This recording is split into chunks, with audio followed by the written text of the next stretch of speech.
정희는 삶의 대부분을 타인을 위해 살았던 여인입니다. 이른의 나이에 깊은 주름이 새겨진 얼굴, 그러나 여전히 맑고 단호한 눈빛을 가진 그녀는 젊은 시절부터 강인함과 따뜻함을 동시에 지녔습니다. 남편을 일찍 여의고 외아들마저 교통사고로 잃은 후 삶의 의미를 잃었지만 보육원에서 만난 5살 태호와의 만남은 그녀에게 새로운 희망을 가져다 줍니다. 평생 모아온 유산까지 투자해 태호의 의사 꿈을 이루게 해주었지만 성공 후 그는 정의를 외면합니다. 배신과 상실감 속에서도 정의는 스스로 삶의 주도권을 되찾기 위한 강한 의지를 품게 되고 자신을 위한 진정한 행복이 무엇인지 찾아가는 여정을 시작합니다. 버려진 할머니가 선택한 마지막 반격은 그녀 자신을 되찾는 첫걸음이었다. 오늘의 이야기 시작합니다. 구독과 좋아요 눌러주세요. 정희는 창밖으로 흩날리는 벚꽃을 바라보았습니다. 아들이 좋아했던 계절이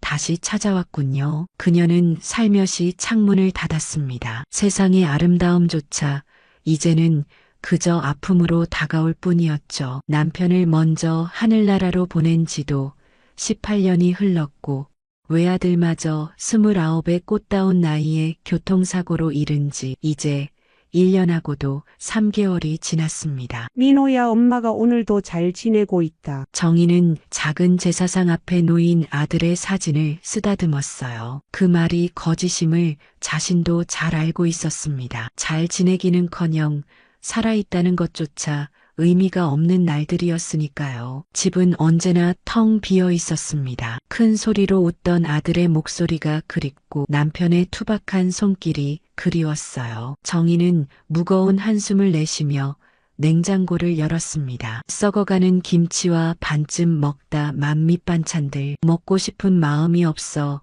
손을 대지 않은 지 오래였죠. 오늘은 민호 제삿날이니 정신 차려야지. 정희는 한참 만에 머리를 빗고 단정한 검은 옷을 꺼내 입었습니다. 아들이 묻힌 공원묘지로 가기 위해서였죠. 문을 나서는 순간 발걸음이 무거웠어요. 오늘따라 하늘은 더없이 푸르렀고 봄바람은 따스했습니다. 삶은 그렇게 흘러가는데 그녀의 마음만은 여전히 얼어붙어 있었습니다. 버스에서 내려 묘지로 가는 길, 정희는 우연히 작은 보육원 앞을 지나게 되었어요. 담장 너머로 아이들의 웃음소리가 들려왔지만 한 아이만은 홀로 담장 옆 벤치에 앉아 있었습니다. 5살쯤 되어 보이는 소년, 작은 얼굴에 슬픔이 가득했죠. 정희는 발걸음을 멈추었습니다. 그 아이의 눈빛이 어딘가 익숙했어요. 세상과 단절된 듯한 그 쓸쓸함이 마치 자신을 보는 것 같았죠. 아이는 천천히 고개를 들어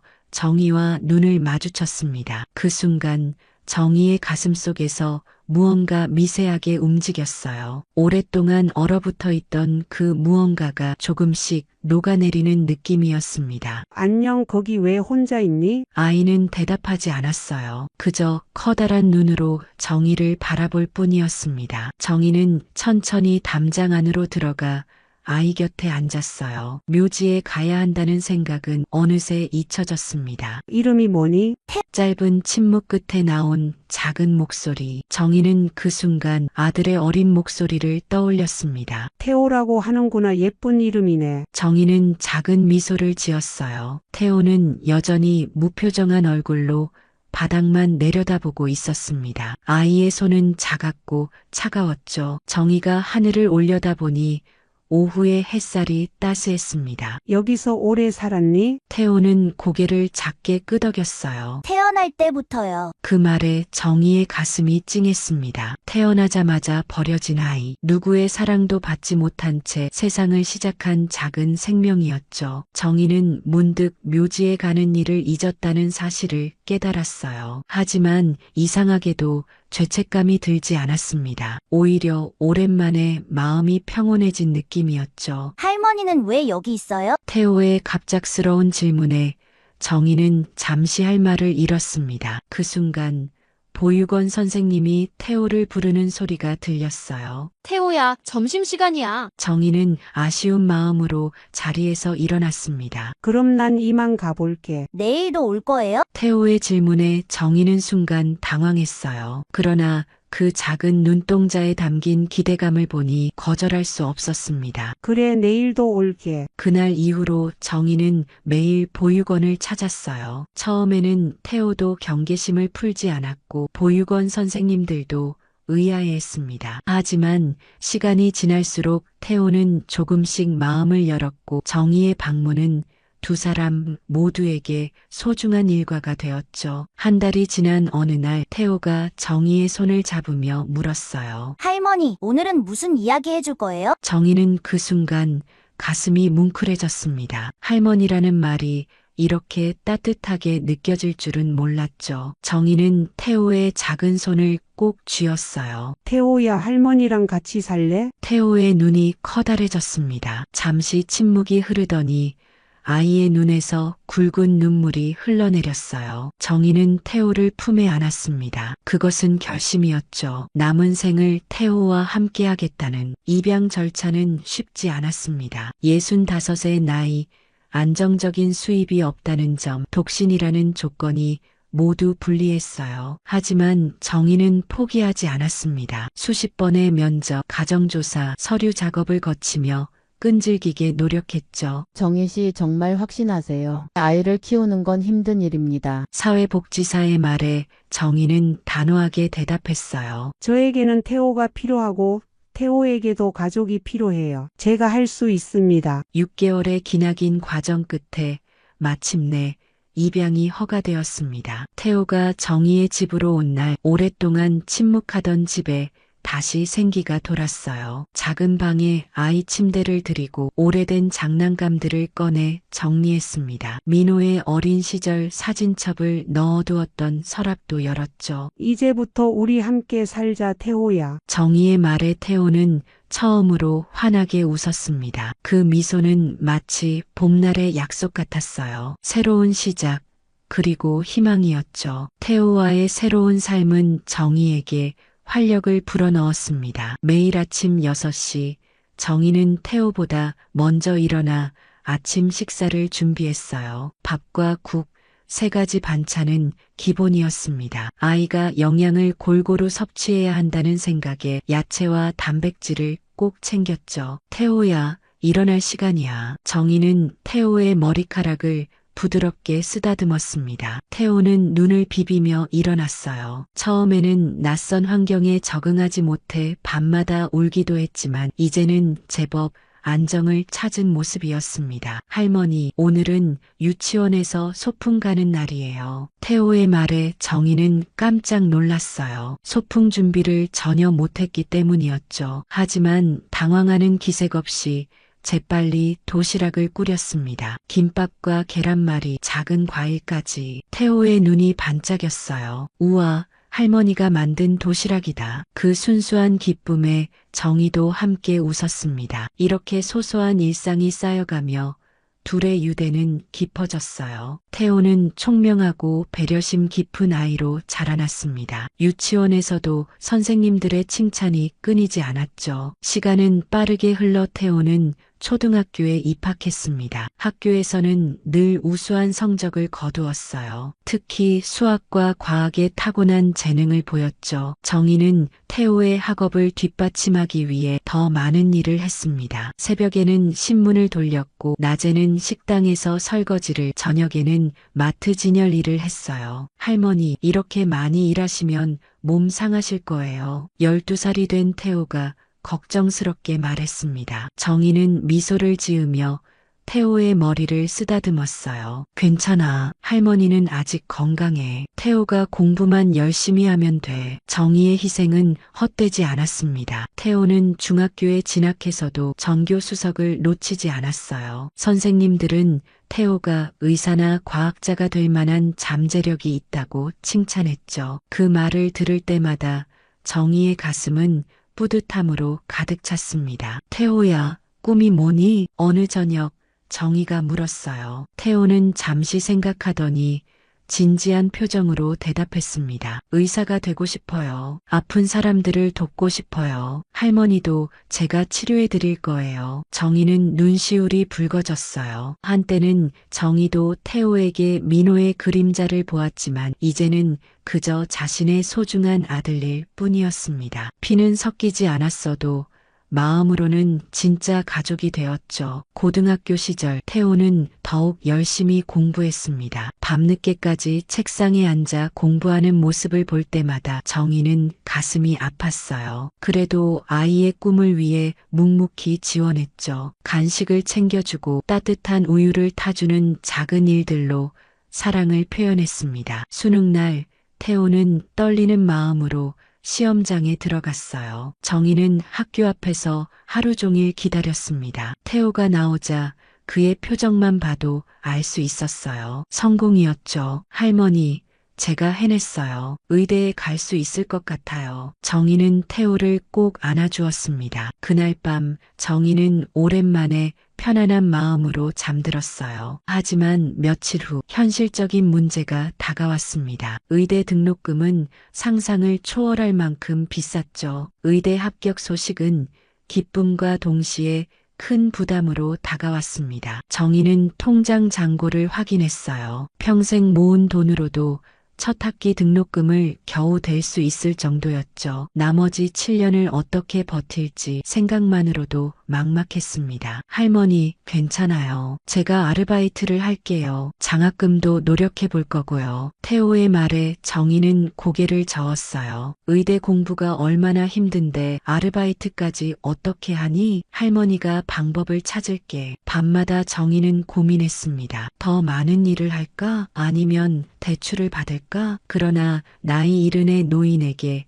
그만한 대출을 해줄 곳은 없었고 몸은 이미 여러 질병으로 쇠약해져 있었죠. 어느 날 밤 정희는 오래된 서랍에서 낡은 서류 뭉치를 꺼냈어요. 아버지가 남겨준 유산, 시골 과수원 땅의 등기부였습니다. 평생 손대지 않던 것이었죠. 남편이 살아있을 때도 그건 내 노후를 위한 마지막 보루라며 팔지 말라 했던 땅이었어요. 이제는 써야 할 때가 온 것 같네요. 다음 날 정희는 부동산을 찾았습니다. 30년 전 매입한 작은 과수원 땅이었지만 지금은 개발 예정 지역이 되어 꽤 가치가 올라 있었어요. 부동산 중개인은 눈을 반짝이며 말했습니다. 아주머니, 이 땅이면 의대 등록금 정도는 충분히 나올 겁니다. 바로 매수자를 알아볼게요. 2달 후 땅은 팔렸고 정희의 통장에는 5억 원이 넘는 돈이 들어왔어요. 처음 보는 큰 돈에 정희는 무서울 정도였습니다. 하지만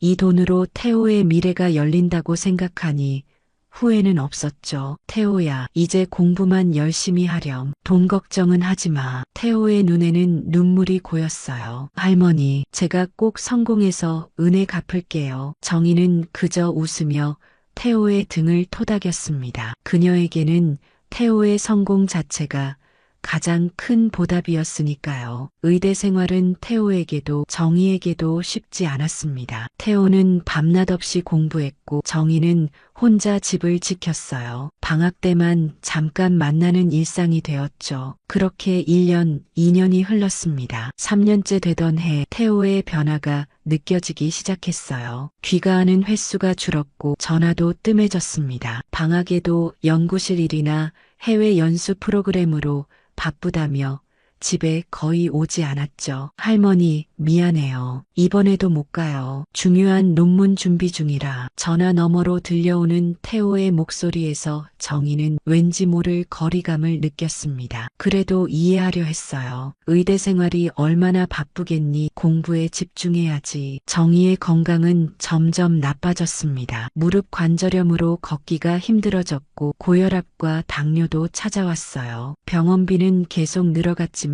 태호에게 부담을 주고 싶지 않아 말하지 않았죠. 태호가 본과 4학년이 되었을 때 정희는 그의 초대로 처음 대학교 근처에 갔습니다. 병원 로비에서 만난 태호는 예전과 달리 세련된 옷차림에 자신감 넘치는 모습이었어요. 그리고 그 옆에는 우아한 차림의 젊은 여성이 있었죠. 할머니, 이쪽은 수연 씨예요. 제 여자친구입니다. 수연은 예의 바르게 인사했지만 정희를 바라보는 눈빛에서 어딘가 차가운 기색이 느껴졌어요. 태호는 자랑스럽게 말했습니다. 수연이 아버지가 강남에서 큰 병원을 운영하세요. 제가 졸업하면 그곳에서 일할 기회를 주신대요. 그날 저녁 비싼 레스토랑에서의 식사가 끝나고 정희는 혼자 오래된 집으로 돌아왔습니다. 태호와 수연이 다른 세계의 사람들처럼 느껴졌어요. 정희는 처음으로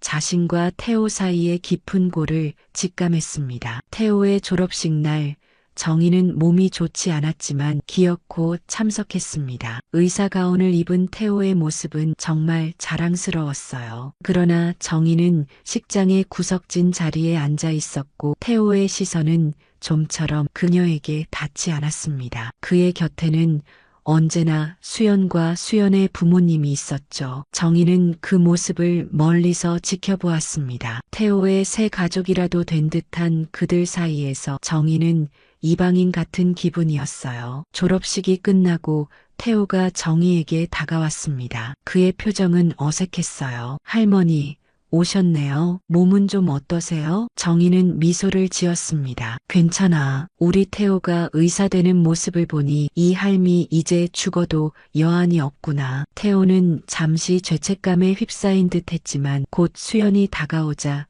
표정이 밝아졌어요. 할머니, 저희가 결혼하기로 했어요. 다음 달에요. 정희의 눈이 커졌습니다. 벌써? 왜 이렇게 갑자기? 수연이 태호의 팔을 살짝 잡으며 미소 지었어요. 태호 오빠가 우리 병원에 들어오려면 결혼이 좋을 것 같아서요. 아버지도 그러시고요. 이유가 무엇이든 정희는 태호의 행복을 빌었습니다. 결혼식 준비는 수연의 집안에서 전부 도맡았어요. 정희는 그저 하객 중 하나로 초대되었죠. 호텔에서 열린 화려한 결혼식. 정희는 구석에 앉아 태호가 다른 세계로 떠나가는 것을 지켜보았습니다. 결혼 후 태호와 수연은 강남의 고급 아파트에서 살기 시작했어요. 정희는 두 사람을 방문하고 싶었지만 매번 태호는 바쁘다는 핑계로 만남을 미뤘습니다. 통화도 점점 짧아졌고 태호가 먼저 전화하는 일은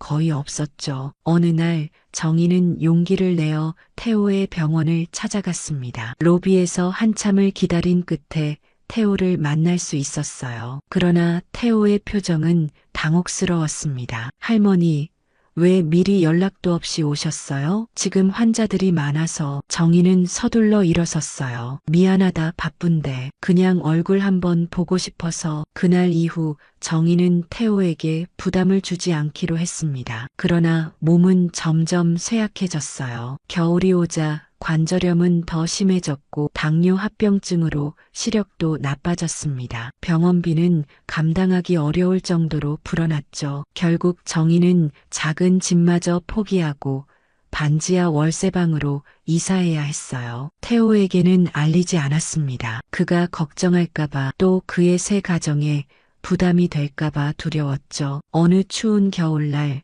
정희는 심한 기침으로 쓰러졌습니다. 이웃의 도움으로 병원에 실려갔어요. 폐렴 진단을 받고 일주일간 입원했지만 병원비를 더 이상 감당할 수 없어 퇴원했죠. 집에 돌아온 다음 날 오랜만에 태호에게서 전화가 왔습니다. 수연이 태호의 휴대폰을 보다가 정희가 응급실에 실려갔다는 메시지를 발견한 모양이었어요. 할머니, 왜 저한테 연락도 안 했어요? 지금 어디세요? 주소가 바뀌었다면서요? 정희는 태호의 걱정하는 목소리에 마음이 따뜻해졌습니다. 괜찮아. 이제 다 나았어. 주소야 뭐. 집이 조금 작아졌을 뿐이야. 다음 날 태호와 수연이 정희의 집을 찾아왔어요. 좁고 습한 반지하 방을 보는 태호의 얼굴에는 충격과 죄책감이 교차했습니다. 수연은 코를 찡그리며 방 안을 둘러보았죠. 할머니, 왜 이런 곳에서 살고 계세요? 왜 저한테 말씀 안 하셨어요? 정희는 미소 지었어요. 너희 신경 쓰이게 하기 싫었지. 여기도 충분히 좋아. 돌아가는 차 안에서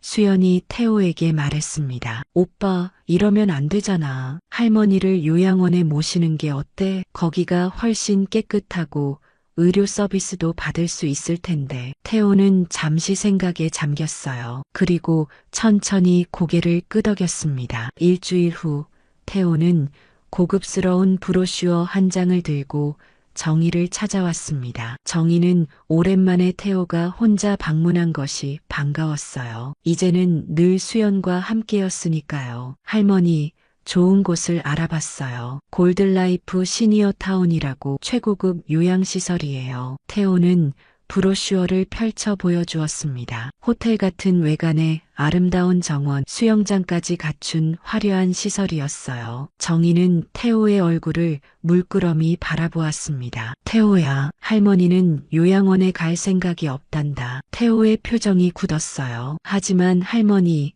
여기서는 위험해요. 지난번처럼 또 쓰러지면 어떡해요? 거기는 의료진도 있고 깨끗하고 안전해요. 정희는 고개를 저었습니다. 내 집이 좋아. 비록 작고 누추해도 이게 내 집이야. 태호는 한숨을 쉬었어요. 할머니, 솔직히 말씀드릴게요. 수연이도 걱정하고 있어요. 할머니가 이런 곳에 산다는 게 알려지면 병원 이미지에도 안 좋을 거라고. 정희의 가슴에 차가운 무언가가 내려앉았습니다. 병원 이미지라니. 태호의 말은 수연의 말을 그대로 옮긴 것 같았어요. 정희는 입술을 깨물었죠. 태호야, 그렇게 부끄러운 할머니였니? 태호는 당황한 기색으로 손사래를 쳤습니다. 아니에요. 그런 뜻이 아니라 할머니 건강이 제일 중요하니까요. 그날 이후 태호의 방문은 더욱 잦아졌어요. 하지만 정희는 그 진심을 의심했습니다. 태호의 눈빛에서 순수한 걱정보다는 부담감이 더 크게 느껴졌으니까요. 한 달 후 태호는 수연과 함께 왔습니다. 수연은 평소보다 상냥한 말투로 정희를 설득했어요. 할머니, 정말 좋은 곳이에요. 한 번만 구경해 보시면 어떨까요? 태호 오빠도 너무 걱정돼서 일에 집중을 못한대요. 정희는 태호의 표정을 살폈습니다. 눈을 마주치지 못하는 태호. 정희는 무언가 결정적인 것이 이미 깨져버렸음을 느꼈어요. 결국 정희는 구경만 해보자는 제안에 동의했습니다. 골든라이프 시니어 타운은 브로슈어처럼 화려했어요. 하지만 정희의 눈에는 그저 차갑고 비인간적인 공간으로 보였습니다. 웃음기 없는 직원들의 공허한 미소, 텅 빈 눈으로 TV를 바라보는 노인들. 정희는 몸서리를 쳤어요. 어떠세요, 할머니? 여기서 지내시면 정말 편하실 거예요. 수연의 말에 정희는 답하지 않았습니다. 태호는 불안한 듯 정희의 반응을 살폈어요. 할머니, 한 달만 시험 삼아 지내보시면 어떨까요? 정희의 침묵을 태호는 동의로 받아들였나 봅니다. 일주일 후 태호와 수연은 정희의 짐을 꾸려 요양원으로 데려갔어요. 정희는 묵묵히 따랐습니다. 자신이 왜 순순히 응하는지 스스로도 의아했지만 어쩌면 태호의 마음을 시험해보고 싶었는지도 모릅니다. 요양원 생활은 정희의 상상보다 더 외로웠어요. 일정한 시간에 먹고 정해진 프로그램에 참여하고 약을 먹는 기계적인 일상. 매일이 똑같았습니다. 태호의 방문은 처음 2번으로 끝났고 이후로는 전화조차 뜸해졌어요. 한 달이 지나고 2달, 3달. 정희는 요양원의 창문으로 계절이 바뀌는 것을 지켜보았습니다. 어느 날 식당의 TV에서 익숙한 얼굴이 나왔어요. 태호였습니다. 오늘은 서울 강남의 젊은 의사 이태호 씨를 만나봤습니다. 어려운 환경에서 자라 의사의 꿈을 이룬 감동 스토리. 태호는 카메라 앞에서 눈물을 글썽이며 말했어요. 저를 키워주신 할머니 덕분입니다. 지금도 제가 모시고 있죠. 할머니가 제 인생의 은인이세요. 정희는 숟가락을 떨어뜨렸습니다. 이것이 현실인지 꿈인지 분간할 수 없었어요. 모시고 있다니. 자신은 여기 버려져 있는데. 화면 속 태호의 모습에서 정희는 어떤 낯선 사람을 보는 것 같았습니다. 그날 밤 정희는 오랜만에 깊은 분노를 느꼈어요. 모든 것이 거짓이었음을, 자신이 이용당했음을 깨달았습니다. 자신을 버린 아들이 치매 걸린 할머니라는 거짓말로 자신을 가둬놓고 효자 코스프레를 하고 있었죠. 정희는 서랍에서 오래된 수첩을 꺼냈어요. 그곳에는 태호의 의대 등록금을 위해 과수원 땅을 팔았을 때의 기록이 있었습니다. 그리고 태호에게 써준 차용증도 이제는 내 차례구나. 정희의 눈에 결연한 빛이 돌았습니다. 그녀는 요양원 간호사 지연을 불렀어요. 유일하게 정희에게 진심으로 친절했던 젊은 여성이었죠. 지연 씨, 나 좀 도와줄래? 지연은 정희의 진심 어린 눈빛에 무언가 특별한 결심이 담겨 있음을 느꼈습니다. 평소 조용하고 수능적이던 정희의 모습과는 달랐어요. 할머니, 무슨 일이세요? 제가 도와드릴 일이 있으시면 말씀해 주세요. 정희는 목소리를 낮추며 말했습니다. 내가 여기 들어온 건 내 의지가 아니었어. 집에서 필요한 서류를 가져와야 하는데 혼자서는 어려울 것 같구나. 지연은 잠시 망설였어요. 요양원 규정상 환자의 외출은 가족의 동의가 필요했습니다. 하지만 정희의 사연을 알고 있던 지연은 결국 고개를 끄덕였죠. 알겠습니다. 제 휴일에 도와드릴게요. 하지만 우리 둘 다 조심해야 해요. 사흘 후 지연은 약속대로 정희를 데리고 몰래 외출했습니다. 버스를 타고 정희의 옛집으로 향했어요. 반지하 집은 여전히 비어 있었고 정희의 이름으로 계약이 남아 있었죠. 다행히 열쇠도 아직 가지고 있었습니다. 여기에요. 정희는 벽장 속 깊숙이 손을 넣어 작은 금고를 꺼냈어요. 비밀번호를 누르자 금고가 열렸고 그 안에는 오래된 서류 한 장이 있었습니다. 태호의 서명이 선명한 차용증이었죠. 이것이 태호 씨가 쓴 건가요? 지연이 물었어요. 정희는 고개를 끄덕였습니다. 태호가 의대에 들어갈 때 과수원 땅을 팔아 등록금을 댔어. 그 돈을 빌려준 거니까 법적으로 문제가 없도록 차용증을 써뒀지. 정희의 눈에 결연한 의지가 빛났습니다. 태호가 자신을 버렸다는 배신감보다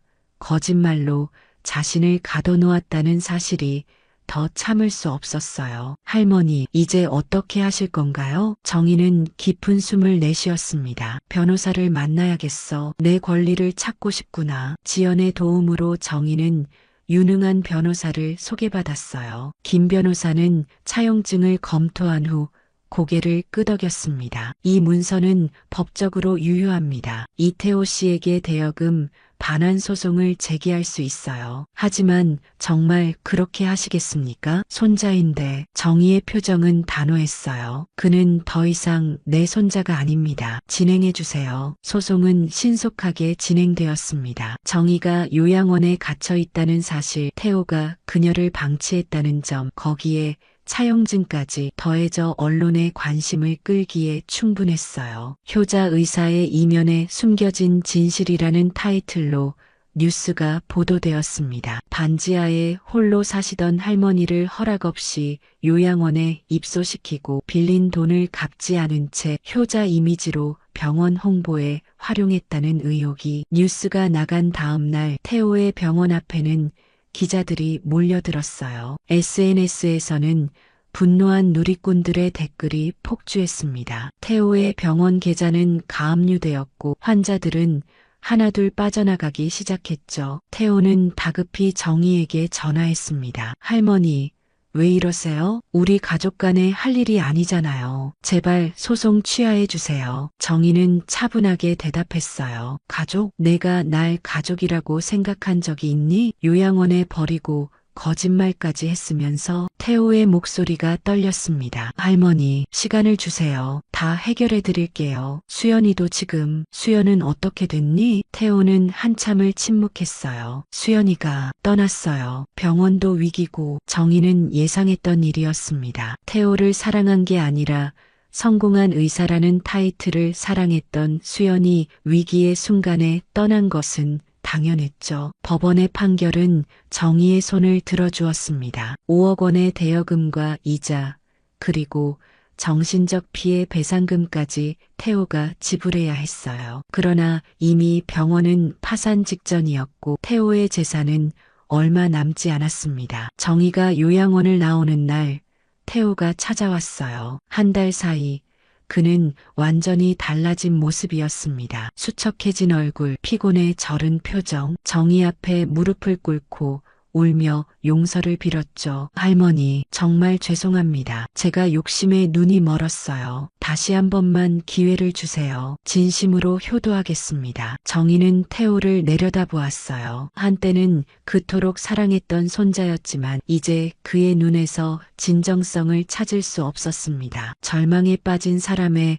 마지막 몸부림일 뿐이었죠. 태호야, 내 손자는 이미 죽었다. 정희는 돌아섰습니다. 뒤에서 태호가 절규하듯 울음을 터뜨렸지만 그녀의 발걸음은 멈추지 않았어요. 처음으로 정희는 자신의 인생을 향해 당당하게 걸어나가고 있었습니다. 소송이 끝나고 정희는 새로운 인생을 시작했습니다. 받아낸 배상금으로 바닷가가 보이는 조용한 도시의 작은 아파트를 마련했어요. 햇살이 가득한 2층 집, 작지만 정희에게는 충분한 공간이었습니다. 베란다에는 화분들을 가득 채웠고 매일 아침 식물에 물을 주는 것이 일과가 되었죠. 정희 씨, 오늘은 바다에 같이 가실래요? 지연은 소송 과정에서 정희의 든든한 지원군이 되었고 이제는 가장 가까운 친구가 되었습니다. 요양원을 그만두고 정희가 사는 동네의 병원에 취직한 지연은 자주 정희를 찾아왔어요. 좋지, 오랜만에 바닷바람 쐬면 좋겠구나. 두 사람은 해안가를 거닐며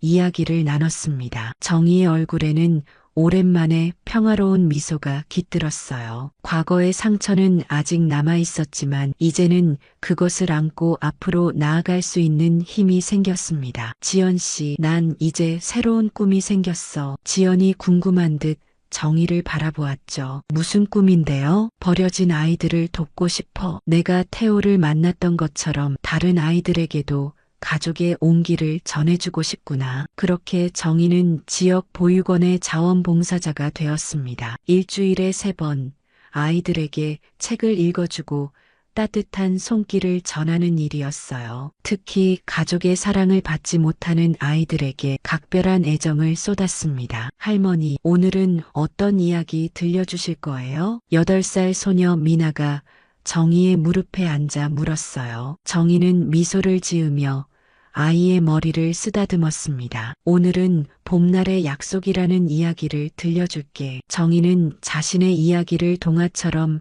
각색해 아이들에게 들려주었어요. 상처와 배신이 있었지만 결국은 자신을 되찾아가는 여정에 관한 이야기였습니다. 아이들은 때로는 눈물 짓고 때로는 웃으며 정희의 이야기에 푹 빠졌죠. 봉사활동을 통해 정희는 점점 활력을 되찾았습니다. 삶의 목적이 생겼고 무엇보다 진정한 관계의 의미를 다시 배우게 되었어요. 돈이나 성공보다 중요한 것이 있다는 깨달음이었죠. 어느 날 정희는 보육원을 나서다 낯익은 얼굴을 마주쳤습니다. 태호였어요. 그는 완전히 달라진 모습이었습니다. 고급 정장 대신 낡은 청바지와 티셔츠 차림, 번듯한 외모 대신 수염이 자란 얼굴이었죠. 할머니, 태호의 목소리는 떨렸습니다. 정희는 잠시 그를 바라보았어요. 더 이상 분노나 원망은 느껴지지 않았습니다. 그저 먼 길을 돌아 다시 만난 한 인간으로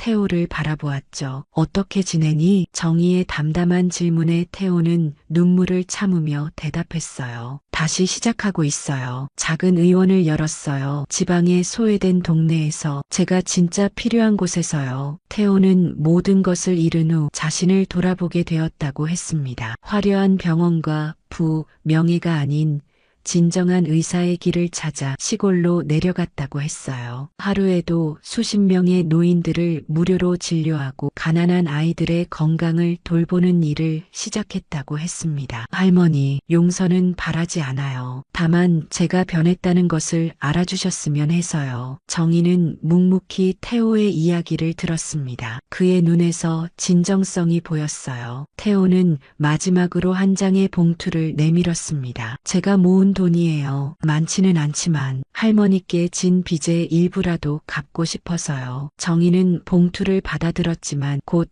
태호에게 되돌려 주었어요. 그 돈으로 내 환자들을 더 도와주렴. 이제 난 그런 것에 연연하지 않아. 태호의 눈에서 눈물이 흘렀습니다. 정희는 그의 어깨를 가볍게 토닥였어요. 용서는 아직 이르지만 깊은 증오에서는 벗어났다는 표시였습니다. 세월은 흘러 정희는 75번째 생일을 맞았습니다. 작은 아파트에는 지연과 보육원 아이들 그리고 몇몇 새로운 친구들이 모였어요. 태호도 초대했지만 그는 오지 않았습니다. 대신 손편지와 함께 작은 선물을 보내왔죠. 할머니께 배운 가장 큰 교훈은 진정한 가족의 의미였습니다. 피보다 중요한 건 서로에 대한 존중과 책임이라는 것을. 정희는 미소 지으며 편지를 접었습니다. 창밖으로 보이는 바다는 햇살에 반짝였고 베란다의 꽃들은 향기를 뿜어냈어요. 정희는 차를 한 모금 마시며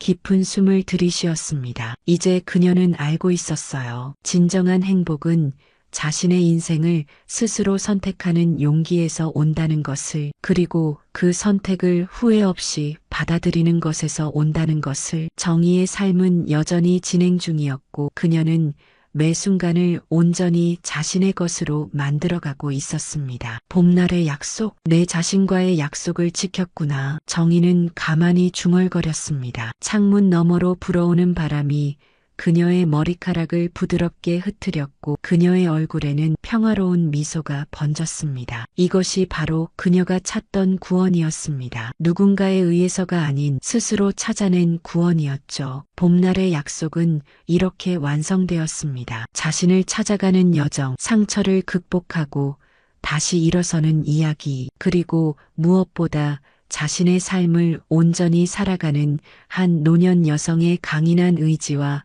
용기에 관한 이야기였습니다. 당신의 공감 한마디가 또 다른 누군가에게 따뜻한 위로가 됩니다. 지금까지 함께 해주셔서 감사합니다. 다음 이야기에서 또 뵙겠습니다. 도대체 저 병실 안에 누가 있는 거야? 평화 요양병원 개원 이래 한밤중에 헬기 소리가 들린 건 처음이었습니다. 이송 전용 패드 위에는 산소 마스크를 쓴 노인이 실려 있었고 그 주변엔 병원 소속이 아닌 보안 요원들이 삼중으로 둘러싸고 있었어요. 원무과장도 병원장도 당황한 얼굴을 숨기지 못했습니다. 그러나 누구도 질문하지 않았습니다. 군인처럼 정돈된 정장 차림의 남자가 병원장에게 종이 한 장을 건넸을 뿐입니다. VIP 특실 701호 절대 외부 접근 금지입니다. 간호는 윤미선 간호사 한 명만 담당하도록 하시죠. 담담하게 들리는 지시였지만 그 분위기는 명령 그 자체였습니다. 병원장은 어색하게 웃었습니다. 윤미선 씨요. 굳이 왜 하필? 지시사항입니다. 내용은 묻지 마세요. 그날 밤 병원 안에서는 701호 복도 전체가 통째로 폐쇄됐습니다. 문에는 잠금 장치가 추가됐고 CCTV가 실시간으로 연결되었어요. 의료진들은 복도를 지나다가도 슬그머니 발걸음을 바꾸었고 누군가는 중얼거렸습니다. 무슨 전직 대통령이라도 들어왔나? 아니면 범죄자? 다음 날 간호사 윤미선이 출근했을 때 병동 분위기는 싸늘했어요. 새 핸드폰을 들여다보며 들어오자 뒤편에서 수간호사의 목소리가 날카롭게 들렸습니다. 윤 간호사, 원장님이 바로 보자고 하셨어요. 올라가세요. 미선은 영문을 모른 채 병원장실로 향했습니다. 병원장은 자판기 커피를 손에 쥔 채 조용히 입을 열었습니다. 미선 씨, 이건 그냥 업무입니다. 그 이상도 이하도 아니에요. 701호 환자는 외부의 정보가 유출되어선 안 되는 사람입니다. 질문도 유추도 하지 마세요. 환자 이름은 김영우 씨입니다. 그 김영우요? 병원장이 말을 끊었습니다. 그 이름 병원 안에서 꺼내지 마세요. 그날 저녁 미선은 701호 병실 문을 열었습니다. 그리고 본능적으로 이 사람이 자신의 삶을 완전히 뒤흔들 것임을 느꼈습니다. 남자는 조용히 침대에 앉아 있었고 눈꺼풀이 무겁게 내려앉은 그 얼굴은 어딘지 모르게 무서운 침묵을 뿜어내고 있었어요. 그가 눈을 떴습니다. 정적이 툭 깨졌습니다. 당신이 날 간호한다고 했죠? 네, 윤미선입니다. 좋아요. 그럼 오늘부터 당신이 내 손이야. 그 순간 미선은 소름이 끼치는 기분을 느꼈습니다. 하지만 도망칠 수는 없었습니다. 그의 눈빛 속에 담긴 건 병든 노인이 아닌 수십 년을 정글처럼 살아온 맹수의 피로 보였기 때문이었습니다. 그리고 그 손은 정말로 무언가를 기억하고 있었습니다. 복도 끝 커튼 틈 사이 두 명의 간호사가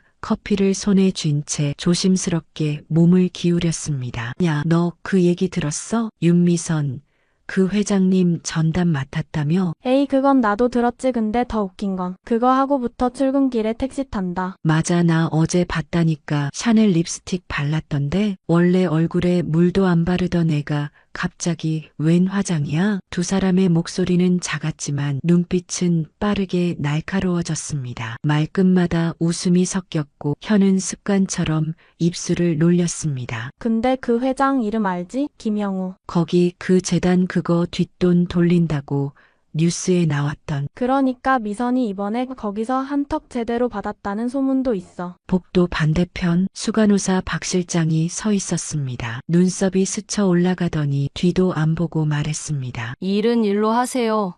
뒷말 돌리지 말고. 두 간호사는 화들짝 놀라며 입을 다물었습니다. 그러나 입꼬리는 다치지 않았습니다. 박 실장님도 아는 거잖아요. 일반 간호사가 어떻게 특실 환자 하나만 맡아요. 게다가 그 환자 이름이 김영우라면 말 다 했죠. 수당 차이도 장난 아니라며 월 500 받는단 얘기도 있는데 그 순간 자동문이 열렸습니다. 윤미선이 들어오고 있었습니다. 머리는 단정히 묶였고 앞치마는 깔끔했습니다. 손에는 작은 약물 보관용 아이스박스가 들려 있었습니다. 그녀가 걸어오는 동안 복도는 소리 없이 조용해졌고 시선은 무겁게 따라붙었습니다. 문 열고 들어갈 때까지 그 침묵은 살처럼 쓸리고 있었습니다. 병실 안에서 문을 닫자마자 그녀는 천천히 숨을 내쉬었습니다. 들었어. 다 들었어. 사람이 이렇게 쉽게 무너질 수 있다는 걸. 김영우는 침대에 기대 있었다. 눈을 감고 있었지만 말없이 그녀의 기척을 알아챘습니다. 또 시끄럽군요. 이 조용한 병원에선 소문이 더 빠르죠? 그는 눈을 뜨며 미소 지었습니다. 내가 좀 무겁죠? 미선은 아무 말 없이 청진기를 들어 올렸습니다. 대답하지 않은 것은 동의가 아니라 거부도 아니었습니다. 근데 난 궁금해요. 당신은 왜 이 자리에 있는 거죠? 그 순간 병실 인터폰이 울렸습니다. 박 실장의 목소리가 뭉툭하게 튀어나왔습니다. 윤 간호사 병원장님이 당장 위층으로 올라오라십니다. 미선은 손을 내려놓고 조용히 병실을 나섰습니다. 엘리베이터 앞에서 대기하던 동료 간호사가 그녀를 보며 속삭였습니다. 조심해, 누가 찍은 사진 단톡방에 돌고 있어. 무슨 사진? 너 밤에 병실 안에서 손잡고 있는 거, 앉아서 웃는 거 캡처돼서 떠돌고 있다고. 미선은 눈을 감았습니다. 입안이 말라붙는 느낌이 들었고 손끝이 저릿하게 얼었습니다. 아니야, 그건 그냥 환자의 불안감을 달래기 위한 그냥 엘리베이터 문이 닫히는 동안 귀에 박힌 단톡방 이름이 머릿속을 맴돌았다. 대구 평화병원 간호 사조 진짜 이야기. 그리고 그 안에 그녀가 있었습니다. 고립된 존재로. 앉아요, 윤 간호사. 병원장실은 의외로 조용했습니다. 책상 위 커피 잔 하나 그리고 모니터엔 정지된 CCTV 화면이 떠 있었습니다. 701호 병실 내부였습니다. 윤미선은 시선을 돌리지 않았습니다. 자신의 뒷모습이 그 환자의 손을 잡고 있는 모습이 바로 거기 있었습니다. 병원장은 한숨을 내쉬며 말을 이었습니다. 윤 간호사, 우리가 당신을 신뢰한 건 맞습니다. 하지만 병원은 감정으로 운영되지 않아요. 우린 지금 이 병원 전체에 신뢰를 걸고 있는 상황입니다. 미선은 입술을 다물었습니다. 설명하고 싶었지만 목이 막혔습니다. 그날 김 회장이 밤새 고열로 떨며 잠을 이루지 못했었습니다. 정신이 흐릿해진 그가 손을 더듬으며 찾던 것이 당신이라는 한마디였습니다. 그래서 그녀는 손을 잡았습니다. 단지 그뿐이었습니다. 해명이 필요해요. 병원장이 물었고 미선은 작게 고개를 저었습니다. 이미 기사 떴어요. 기자는 익명 제보 받았다더군요. 간호사가 회장 비호 아래 부적절한 관계, 병원은 방조. 이렇게 쓰였습니다. 미선은 그제야 모니터를 바라봤습니다. 영상 속 자신은 평온해 보였지만 모두가 보고 있는 시선 아래선 이상한 친밀감으로밖에 비치지 않았습니다. 오늘부로 701호에서 물러나 주세요. 인사부로 발령 조정될 겁니다. 더 이상 회장 곁엔 못 갑니다. 그 말에 미선은 단번에 의자에서 일어났습니다. 병 원장님, 회장님은 불안정하신 상태예요. 지금 바뀌면 더 큰 문제가 생길 수도 있어요. 그걸 판단할 권한은 당신에게 없습니다. 윤미선 씨는 지금 병원 내 신뢰를 저버린 사람입니다. 문을 열고 나서는 순간 복도 전체가 낯설게 느껴졌습니다. 모두가 어딘가 속삭이고 지켜보며 피하는 눈빛을 하고 있었습니다. 기자들 병원 앞에 모였대. 윤미선이 걔지? 김 회장이랑 무슨 사이야? 500 받고 손까지 잡아준다더라. 엘리베이터 안에서 마주친 동료 간호사 정미라가 작은 한숨을 내쉬었습니다. 같이 야간 근무하던 친구였고 유일하게 친하다고 생각했던 동료였습니다. 그냥 왜 말 안 했어? 그렇게까지 들어간 줄은 몰랐어. 정미라의 목소리는 차가운 중립에 가까웠습니다. 들어간 줄? 나 아무 짓도 안 했어. 그렇게 생각할 순 있겠지. 근데 우리 입장에선 모르잖아. 너만 회장 곁에 있었고 너만 새 핸드폰에 택시 타고 다니고 너만 화장실에서 울다 나왔고 다 이상하긴 했잖아. 그녀는 가방을 고쳐 메고 내렸습니다. 미선은 홀로 남겨진 엘리베이터 안에서 복도 벽에 비친 자신의 그림자를 바라봤습니다. 누구 하나 믿어주는 사람이 없는 투명 인간의 얼굴 같았습니다. 잠시 후 병원 복도 끝 인터폰이 울렸습니다. 701호였습니다. 하지만 이젠 그녀가 응답할 수 없었습니다. 김 회장은 그 방 안에 있었고 미선은 바깥에서 들리지 않는 신호음만을 듣고 있었습니다. 바깥에선 기자들이 카메라를 들고 몰려들고 있었습니다. 김영우 회장, 간호사에게 수억 지급 특혜, 말기 환자 간병인과 부적절한 관계, 자극적인 제목들이 기사로 퍼지고 있었습니다. 그리고 다음 날 아침 병원 게시판엔 징계 공지가 떴습니다. 윤미선 간호사 특실 간병 부적절 행위로 인한 부서 이동 조치. 이제 병원 안에서 그녀가 설 자리는 사라지고 있었습니다. 해고 통보를 받은 다음 날 밤 윤미선은 병원에 몰래 들어왔습니다. 손에는 김 회장이 쓰던 작은 메모지와 약 봉투 하나가 들려 있었습니다. 그는 여전히 그 방 701호 침대에 누워 있었습니다. 실제로 병원장에게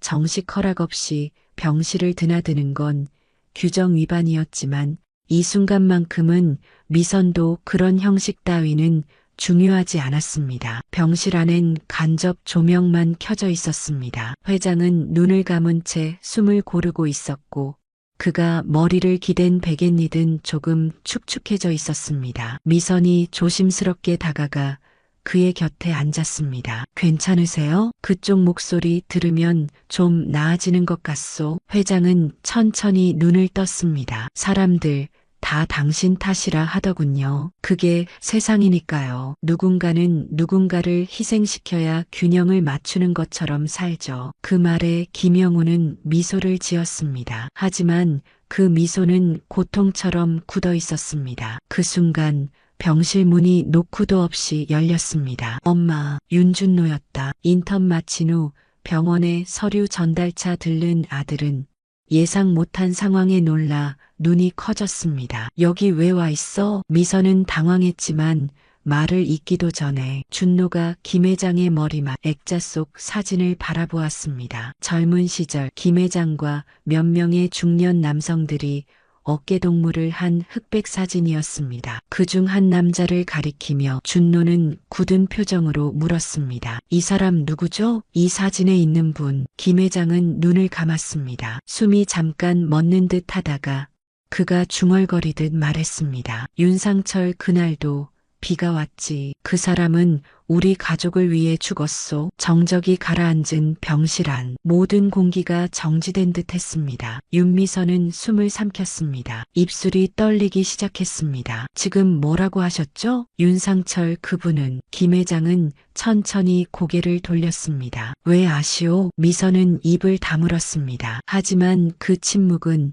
모든 대답보다 분명했습니다. 그분은 제 할아버지세요. 한 줄기 전류가 병실을 훑고 지나간 것처럼 그 말에 세 사람 모두 움직이지 못했습니다. 김영우는 몇 번이나 입을 다물었다 벌리길 반복했습니다. 눈가가 붉게 번지더니 그는 조용히 눈을 감고 말했습니다. 이 세상에서 난 당신에게 단 한 번이라도 은혜를 갚을 수 있길 바랐소. 그의 손이 미선의 손등을 덮었습니다. 그 순간 마치 오래전 김영우가 흙탕물 속에서 쓰러져 가던 어느 순간 윤상철이 손을 내밀어 일으켰던 기억이 겹쳐진 듯 했습니다. 그분은 내 목숨을 살린 사람이요. 난 그날 이후 그 은혜를 잊은 적이 없소. 미선은 조용히 고개를 숙였습니다. 두 손을 입에 모은 채 울음을 삼켰습니다. 준노는 말없이 그 장면을 바라봤습니다. 자신이 단지 재단 장학생이었던 줄 알았던 새희망 재단. 그것이 자신의 할아버지 이름에서 비롯됐다는 사실에 충격과 뿌듯함이 동시에 밀려왔습니다. 그날 밤 김 회장은 유언장을 다시 작성했습니다. 이제 그는 분명히 선언했습니다. 내 전 재산은 윤상철 재단 설립에 사용한다. 그 재단의 초대 이사장은 윤미선으로 한다. 그리고 이 이야기는 곧 세상 바깥으로 새어나가기 시작했습니다. 보셨어요? 뉴스에 떴다니까. 윤미선이 김 회장 유산 받는다고. 이게 드라마야, 실화야? 병원 식당 한쪽 구석 테이블에서 직원들이 숟가락을 내려놓고 수군거렸습니다. 누군가는 휴대폰 화면을 돌렸고 화면 속 뉴스 앵커가 말하고 있었습니다. 한세 그룹 창업자 김영우, 병상에서 남긴 유언 간호사 윤미선의 전 재산 상속 논란. 그냥 좀 잘해줬나 했더니 그게 다 계산이었구만. 아니, 걔가 순진한 척은 기가 막히게 했잖아. 화장기 하나 없던 애가 립스틱 하나 바르더니 돈 냄새 맡고는. 뭐야, 그러면 결국 병실에서 뭘 한 거야? 말끝을 일부러 흐리며 웃는 누군가의 말에 테이블은 킥킥거림으로 가득 찼습니다. 복도에서는 실습 간호사들이 쑥덕거렸고 일부는 미선이 지나가자 대놓고 뒤돌아 웃었습니다. 와, 간호사 하면서 재벌 유산 받는 거 처음 본다. 그 실력 좀 배우고 싶네. 윤미선은 고개를 숙인 채 직원용 엘리베이터로 몸을 숨겼습니다. 주먹이 저절로 쥐어졌습니다. 자신의 방어는커녕 해명할 틈조차 주어지지 않았습니다. 그저 간호사가 유산을 받는다는 그 한 줄의 상상만으로 사람들의 눈빛은 그녀를 조롱과 경멸의 대상으로 바꾸었습니다. 그 여자가 이사장 된다고요? 말도 안 됩니다. 아버님이 제정신 아니었어요. 유언장도 무효입니다. 그날 오후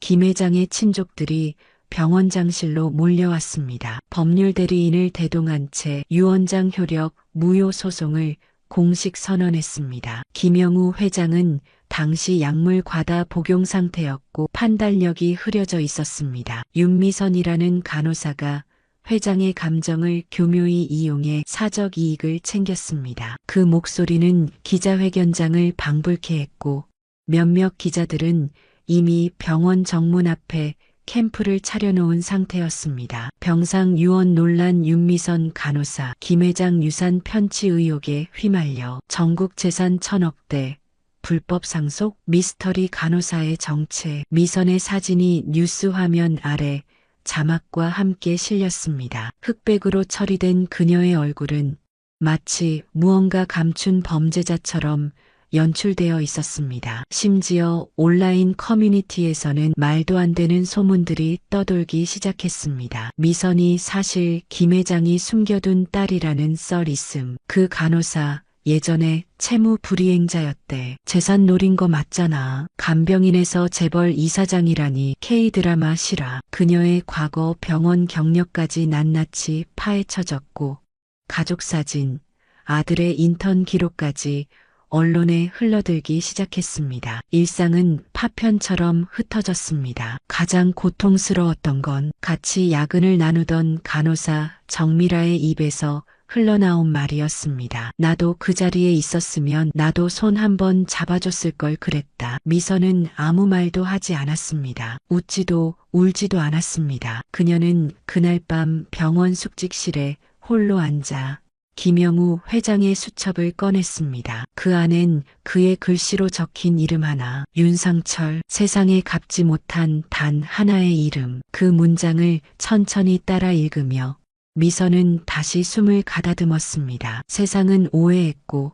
사람들은 조롱했고, 법은 그녀를 압박했지만 진실은 아직 말하지 않았습니다. 병원 복도 끝 701호 앞문은 고요히 닫혀 있었습니다. 이제는 미선의 출입이 금지된 곳이었습니다. 그러나 그날 밤 미선은 조용히 의국역 보조키를 꺼냈습니다. 문을 열자 침대에 누워있던 김 회장은 미세하게 눈을 떴습니다. 왔군, 난 당신이 올 줄 알았소. 목소리는 바스락거리는 마른 입 같았습니다. 하지만 눈동자만큼은 여전히 깊고 또렷했습니다. 회장님, 시간이 얼마 남지 않았어요. 모두가 저를 노려보고 있어요. 말씀해 주세요. 마지막으로 진실을 남겨주세요. 미선은 떨리는 손으로 작은 카메라를 꺼냈습니다. 그 안에 메모리 카드를 끼우며 그녀는 마치 목숨을 걸 듯 숨을 삼켰습니다. 김 회장은 고개를 끄덕였습니다. 녹화하세요. 지금이 마지막 일 테니까. 카메라의 빨간 불빛이 깜빡이자 그는 천천히 상체를 일으켰습니다. 그리고 또박또박 입을 열었습니다. 내 이름은 김영우, 한세그룹 창업자이자 지금 이 순간 생의 끝자락에 서 있는 한 인간입니다. 내게는 평생 갚지 못한 빚이 있습니다. 50년 전 한강 교각 붕괴 현장에서 나는 떨어졌고 강물로 쓸려가던 내 손을 잡아준 남자가 있었습니다. 그의 이름은 윤상철. 그는 죽었습니다. 나를 살리고 자기 자신은 구조되지 못했습니다. 카메라 너머 미선의 숨이 막혔습니다. 그의 죽음 이후 나는 매년 같은 날짜에 강가에 섰고 그 이름을 지우지 못했습니다. 그리고 내가 만난 윤미선, 그 사람은 윤상철의 손녀입니다. 나는 그녀에게 그 어떤 대가도 바란 적 없습니다. 다만 이 손을 잡아준 그 온기가 윤상철의 그것과 같다는 사실이 내게 남은 유일한 구원이었습니다. 김영우는 힘겹게 숨을 내쉬었습니다. 그의 눈가에는 이슬처럼 고인 눈물이 맺혀 있었습니다. 나는 전 재산을 윤상철의 이름으로 남기기로 했습니다. 그리고 그 재단의 시작은 윤미선이어야 합니다. 어떤 혈연보다 어떤 피보다 인간의 진심을 느끼게 해준 사람이었으니까요. 카메라가 꺼지는 순간 병실 안에는 단 한 줄의 숨소리만 남아 있었습니다. 미선은 말없이 김 회장의 손을 잡았습니다. 회장님, 내가 당신 손을 잡아줘서 다행이었소. 이 손이 내 마지막 기억이니까. 그의 눈꺼풀이 천천히 감겼습니다. 그리고 몇 시간 뒤 김영우는 조용히 세상을 떠났습니다. 그가 남긴 영상은 다음 날 아침 한 기자의 손을 통해 세상에 공개되었습니다. 김영우 회장, 죽기 전 영상 공개, 생명의 은인에게 유산을. 앵커의 목소리는 차분했지만 방송국 스튜디오 안 분위기는 사뭇 긴장감이 감돌았습니다. 자막 아래엔 조용히 윤미선의 얼굴이 흐르고 있었습니다. 그리고 그 영상이 재생됐습니다. 윤상철, 그는 내 생명의 은인이었습니다. 그 손을 다시 만난 날 나는 죽음을 덜 두려워하게 되었소. 윤미선은 그 이름의 기억이자 내 마지막 고마움입니다. 전 국민이 그 장면을 지켜봤습니다. 익명 커뮤니티에선 실시간으로 반응이 올라왔습니다. 그럼 그 간호사가 진짜 재벌 노리고 간 게 아니라 진짜 사연 있던 거네. 눈물 난다. 이건 좀 미안하다. 내가 욕했던 거 싹 지운다. 병원 로비 앞 며칠 전까지 윤미선을 욕하며 수군거리던 사람들은 조용히 고개를 숙인 채 뉴스 화면만 바라봤습니다. 몇몇 간호사들은 자리를 피해 복도로 몸을 돌렸습니다. 정미라 씨, 혹시 윤미선 간호사랑 다시 일하고 싶다는 생각 들지 않아요? 누군가의 말에 정미라는 대답 대신 커피를 삼켰습니다. 그 사람 말없이 해낼 줄 알았어. 병원 이사장실. 이제 정식으로 윤상철 기념재단 설립이 확정되었고 그 이사장으로 윤미선의 이름이 올라 있었습니다. 윤 이사님, 재단 공개 행사는 언제쯤 하실 건가요? 언론 인터뷰 요청도 세 군데서 왔습니다. 미선은 말없이 고개를 저었습니다. 아니에요. 저는 전면에 나설 생각 없습니다. 이사진들은 당황한 얼굴로 서로를 바라봤습니다. 하지만 이건 윤 이사님의 이야기입니다. 재단의 시작이기도 하고요. 미선은 고요한 눈으로 창밖을 바라보며 말했습니다. 저는 이제 조용히 제자리로 돌아가고 싶어요. 손을 잡았던 그 순간만으로 충분합니다. 그분의 마지막 믿음을 말로 팔고 싶지 않아요. 이사진 중 누군가는 눈시울이 붉어졌습니다. 그래도 한 번쯤은 모두 앞에서 이야기해 주세요. 누군가는 그 이야기를 들으며 다시 일어설 수 있을 테니까요. 잠시 침묵. 미선은 천천히 고개를 끄덕였습니다. 단 한 번, 딱 한 번만 말하겠어요. 그 손이 내 삶을